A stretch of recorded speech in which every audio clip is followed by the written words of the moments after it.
రాజకీయాలలో సమాధానం లేని వాళ్ళు, తప్పించుకోవాలనుకున్న వాళ్ళు మాత్రమే ఈ గుళ్ళు వీళ్ళు ప్రమాణాలు మాట్లాడతారు.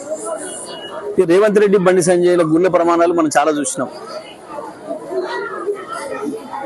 డేట్లు తారీఖులు పెట్టిండు, అన్ని పెట్టిండు, దస్తావేజులు ఇచ్చిండ్రు, అన్ని చేసిండ్రు, దేవుళ్ళ మీద ప్రమాణాలు చేసి చివరికి ఏం చేసారో మనకు తెలుసు. అస్సలు దేవుళ్ళ మీద విశ్వాసం లేని వాళ్ళు ఎవరు ఉన్నారంటే వాళ్ళే. ఈ దేవుళ్ళ గురించి ఎక్కువ మాట్లాడేటోళ్ళే దేవుళ్ళ మీద విశ్వాసం లేని వాళ్ళు. వీళ్ళు ఉంటే అట్లా మాట్లాడారు. వాస్తవానికి వస్తాడా బండి సంజయ్, పొమ్మని ఏ గుడికి పోయి పిల్లలు తీసుకొని పోయి, ఆయన మా పిల్లలు ఎంతమంది ఉన్నారో వాళ్ళు మనవలు మనవరాలు ఉన్నారో తీసుకొని పోయి ప్రమాణం చేయమని కేటీఆర్ఏ చేయించిండు అని చెప్పి, కేటీఆర్ఏ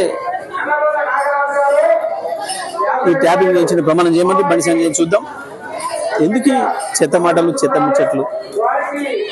ఏదైనా ఉంటే బాధ్యత అయితే ఉండాలి, బాధ్యత మాటలు ఉండాలి తప్ప ఈ చిల్లర మాటలు, బూతు మాటలతోని ప్రజల కడుపులు నిండవు. ఇది రాజకీయాల్లో పనికొచ్చే కాదు.